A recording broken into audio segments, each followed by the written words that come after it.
O Brasil samba que dá, para o mundo admirar. O Brasil do meu amor, terra de nosso Senhor. Assim cantava Ari Barroso em 1939. Brasil para mim Brasil, dentro do período conhecido como Estado Novo, onde Getúlio Vargas ficou 8 anos no poder e, apesar da beleza dessa música, como um ditador. Luiz, roda a vinheta que eu vou contar pra galera um pouquinho do Estado Novo.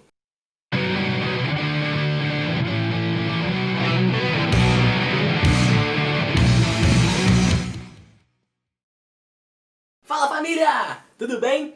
Bom, já vimos aqui no Fator na Sua Casa o governo provisório e a Revolução de 30. Tivemos uma aula um pouco mais temática para falar sobre a Constituição de 34 e a Constituição de 37, mas eu não podia deixar passar batido o Estado Novo. Eu não podia deixar passar batido essa fase de 8 anos extremamente importante, um divisor de águas na história política, na história social, na história cultural, na história educacional, na história com Hzão maiúsculo do Brasil.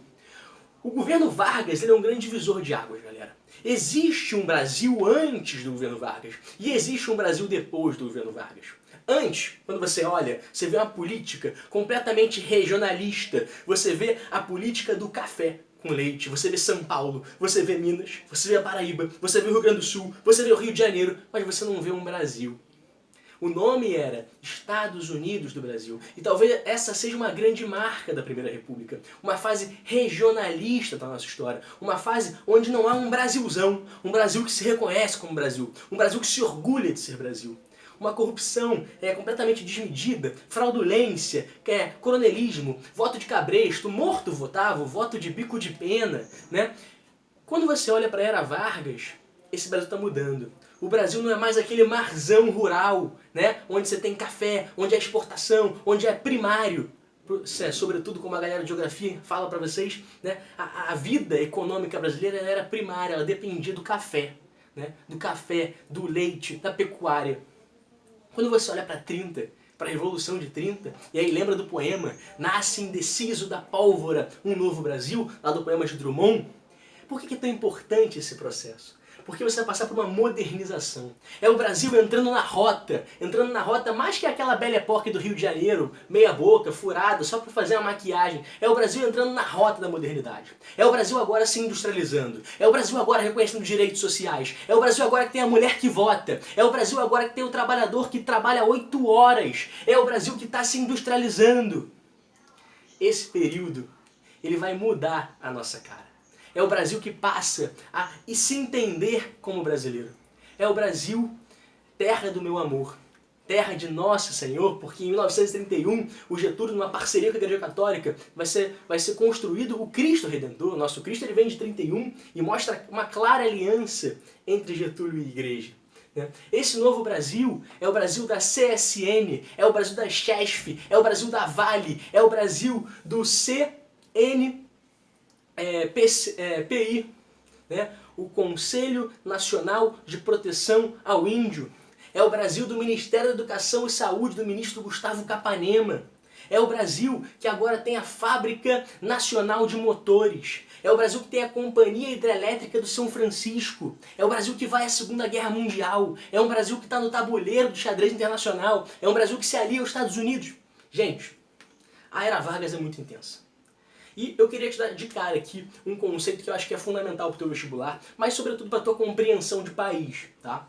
Porque tudo isso que eu falei para você de maneira efusiva, de maneira empolgada, é muito importante que fique claro que se trata de um processo chamado de modernização conservadora. Por que modernização conservadora? Porque todos esses benefícios, todas essas transformações importantes que impactam a sociedade brasileira, elas vêm sob a batuta, sob a tutela de um Estado autoritário. Basta você lembrar que o governo provisório ele se faz sobre decretos. Né? O Getúlio não tem legislativo. O Getúlio rasgou a Constituição de 91. Tá? O Getúlio bota tenentes interventores à frente dos estados, menos de Minas. Tá? As leis sociais, que óbvio tem a participação muito importante de reivindicação dos trabalhadores historicamente, elas vêm nesse momento. Os próprios sindicatos, pouco a pouco, vão perdendo a liberdade porque o Getúlio trabalha para cooptá-los, muito inspirado no processo das leis do fascismo italiano, num processo corporativista. Quem tem ofício durante a Era Vargas é quem está ligado junto ao Estado, é o sindicato que está junto ao Estado. O sindicato livre, que faz greve, que vai para o enfrentamento, esse cara vai sofrer com a repressão. todo esse Brasil está em gestação entre 30 e 37. Só que entre 30 e 37 é uma fase de assegurar a Revolução de 30. O governo provisório, você sabe que ele não foi completamente... Caramba, tá fugindo a palavra. Ele não foi completamente... Eita porra!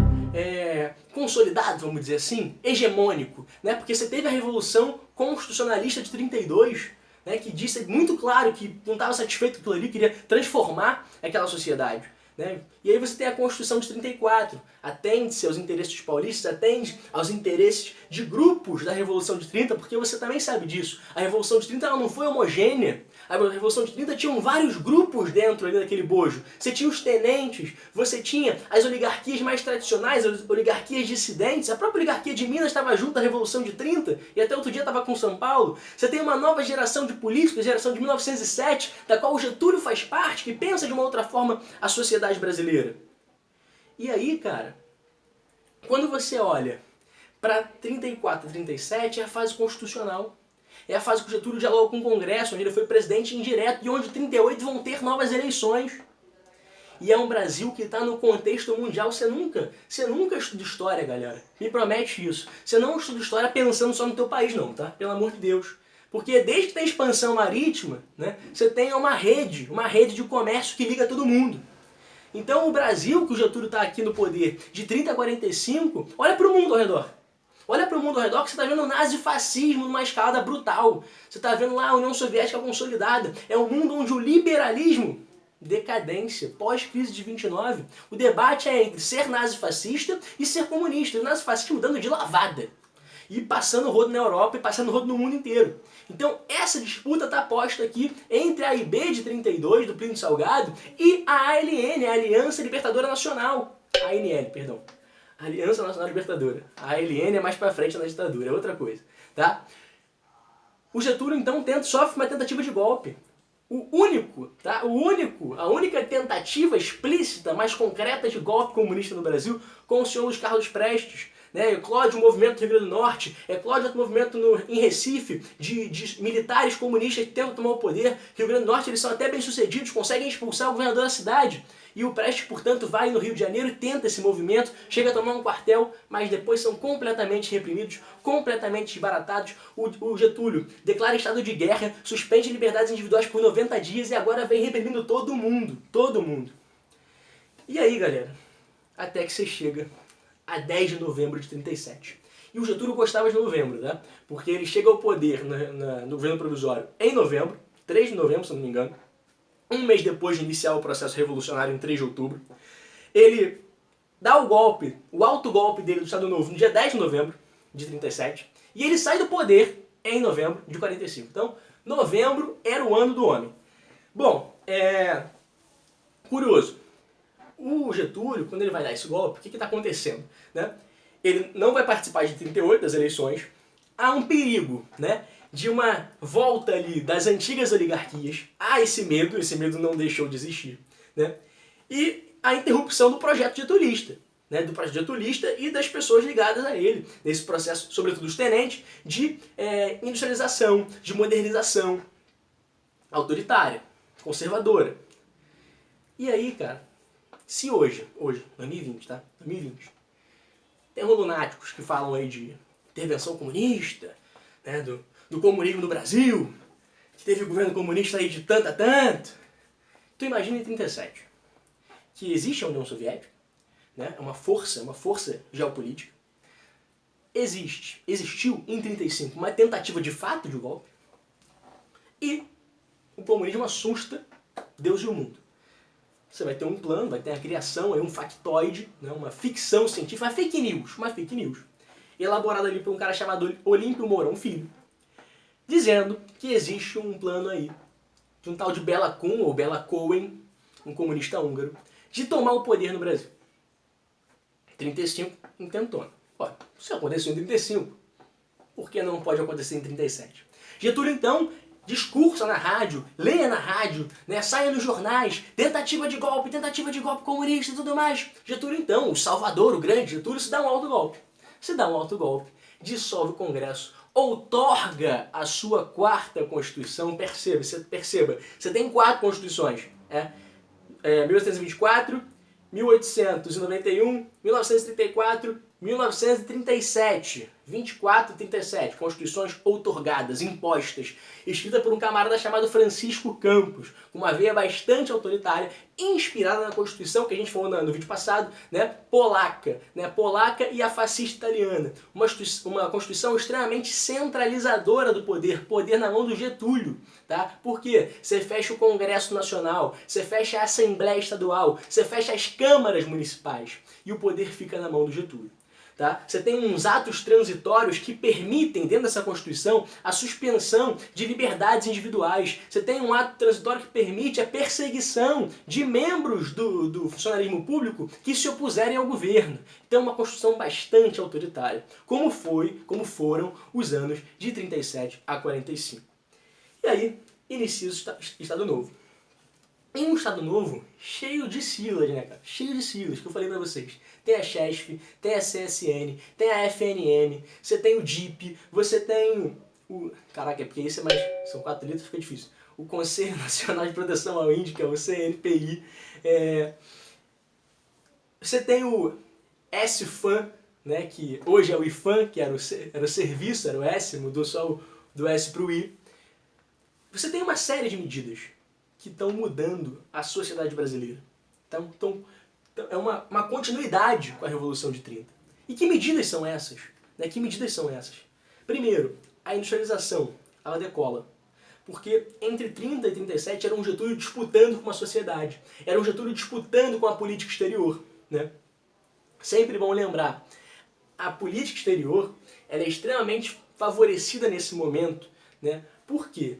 No contexto ali já a guerra está querendo sair em 37 e 39. Você tem a Guerra Civil Espanhola, que é um grande ensaio. Né? Você já tem a polarização ali entre liberais e nazifascistas. Né? Liberais contra nazifascistas e comunistas contra nazifascistas. E você tem a Alemanha tinha negócios com o Brasil.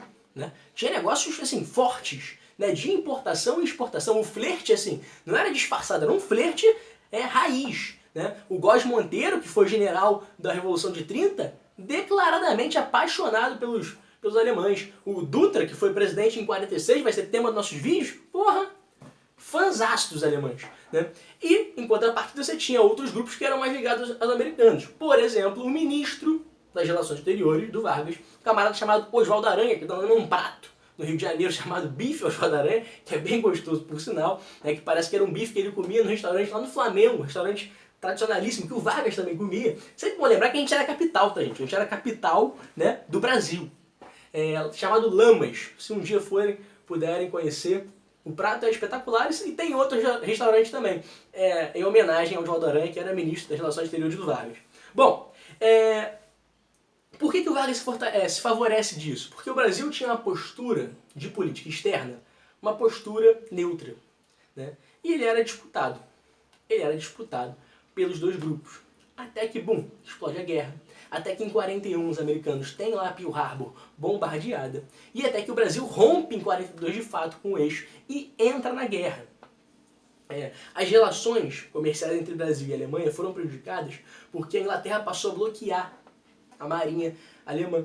Então passou a não chegar produto. E pouco a pouco o Brasil foi rompendo de fato até fechar negócios com os Estados Unidos. Por que isso é importante, galera? Por que isso é importante? Porque esse acordo entre Brasil e Estados Unidos foi fundamental. Lá no Nordeste, inclusive em Rio Grande do Norte, você tinha uma sede, uma base aérea norte-americana, né, que era estratégica para a partida dos americanos para a Europa. E em contrapartida, os americanos cederam o quê?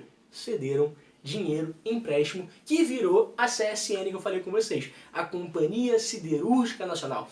Quatro características fundamentais para você compreender a política de industrialização de Getúlio, que começa desde o início, tá? Desde a era Vargas ela tem início, só que ela dispara a partir do Estado Novo. Por quê? Porque é o período onde ele consegue centralizar o poder. Ele não tem congresso para dialogar, ele se favorece da disputa entre Alemanha e Estados Unidos da Segunda Guerra Mundial, né? E vai nadando de braçada. A CSN de 41, ela é feita com o dinheiro do Banco de Exportação e Importação norte-americano. Em troca, o Brasil cede, né, as bases no Nordeste e, né, borracha e minério à vontade para os Estados Unidos, né, participarem da guerra. E depois manda em 44 a FEB, a Força Expedicionária Brasileira, 20 mil soldados, tá? Morreram mais de 400 soldados que tem os seus restos e um monumento em homenagem a eles no aterro do Flamengo, chamado Monumento dos Pracinhas, que participaram da guerra. E se não me engano, tem a praça também em Bom Sucesso em homenagem a esses caras, tá? Que foram lá, tiveram um desempenho muito importante, inclusive na Batalha de Monte Castelo, na Itália. Tem o filme no Netflix, olha a indicação, né? Filme chamado Estrada 47, que é bem legal e mostra um pouquinho da participação brasileira na Segunda Guerra. Então, industrialização, já te entreguei de bandeja uma característica principal. As quatro, não falei as quatro, falei que eu falo, não falei. Siderurgia, mineração, tá? Petróleo e energia. Siderurgia, mineração, petróleo e energia são quatro vertentes da industrialização brasileira. Siderurgia, você tem a CSN. Petróleo, você tem a criação do Conselho Nacional de Petróleo, CNP. Só que o petróleo vai ganhar mais força na segunda passagem do Vargas, de 51 a 54. Minério, você tem a criação da Vale do Rio Doce, que hoje é empresa privada, mas ela foi criada pelo Estado brasileiro. E energia, você tem a CHESF, né, que é a Companhia Hidrelétrica de São Francisco. Então, 4 bases de industrialização. Mas, Jürgen, essa participação do Estado na economia, por quê, cara? Então, guarda isso no teu coração. O Getúlio ele começa com um projeto nacional desenvolvimentista que vai levar à frente a ideia de um Estado forte que investe, tá, nessas indústrias. Porque essas indústrias demandam alto investimento, né? Pensa, criar uma companhia siderúrgica, criar a Vale do Rio Doce, tudo demanda alto investimento. E muitas vezes o capitalista brasileiro não tinha todo esse dinheiro para fazer esse investimento, até porque o retorno seria a longo prazo. E essa ênfase do Estado nesse tipo de indústria era porque a partir dessas indústrias chamadas de base, você consegue, né, impulsionar as outras indústrias. Então o capital privado brasileiro, por exemplo, vai investir mais aonde? Nas indústrias de bens de consumo. Tá? Então, esse Estado Nacional Desenvolvimentista ele vai ser levado à frente a partir da Era Vargas por outros governos e voltaremos a falar nele. Tranquilo até aí? Show? Perfeito. Precisamos falar de outro ponto importante da Era Vargas, tá? Propaganda. O Departamento de Imprensa e Propaganda, o DIP, que vai tentar construir a imagem do Vargas, né? O Vargas como o guia do povo, o Vargas como o pai dos pobres, o Vargas como o parceirão da galera. O DIP tenta fazer isso, mas não só construir essa propaganda, tá? Ao mesmo tempo que tenta construir, o DIP também serve como censura. Então os jornais não têm liberdade para questionar o presidente, os jornais não têm liberdade, né, para falar mal, para, enfim, apontar erros, né? Os músicos também não têm liberdade, né? Então o DIP ele serve, tem essa dupla função. Ao mesmo tempo que ele exalta a figura do presidente, ele também reprime, tá? Terceira parte, galera, trabalhismo, né? Relação do Vargas com os trabalhadores. Pensa lá, você que é vascaíno, São Januário, 1939, o Vargas vai dia 1º de maio para discursar para os trabalhadores, sempre apresentando algum benefício, né? Quem tem ofício na Era Vargas tem benefício. O sindicato ligado ao Estado, ele tem os benefícios da legislação social, ele tem o benefício da mediação entre patrão e operário, né?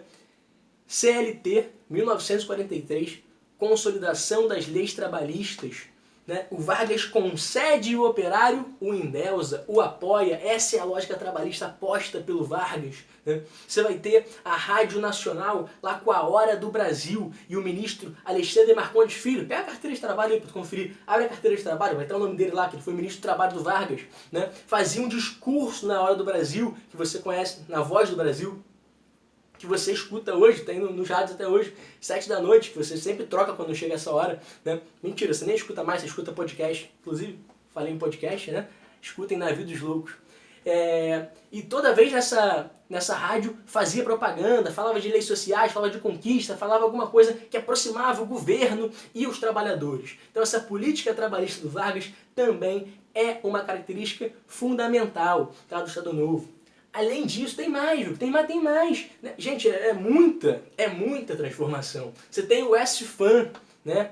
O patrimônio histórico vira vira uma prioridade do governo. A cultura vira uma prioridade, a cultura brasileira, né? Que cultura é essa? Você tem 3 grandes autores que vocês conhecem, né?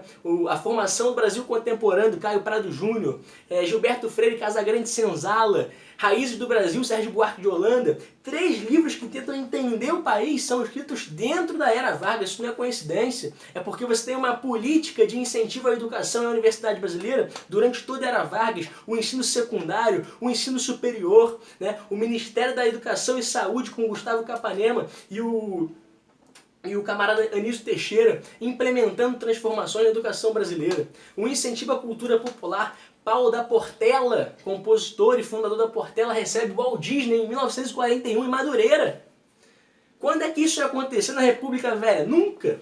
Nunca. Né? E o Paulo da Portela recebe o Walt Disney lá. Então, o samba passa a ser reconhecido dentro da era Vargas, não é mais caso de polícia, é caso de exaltação nacional.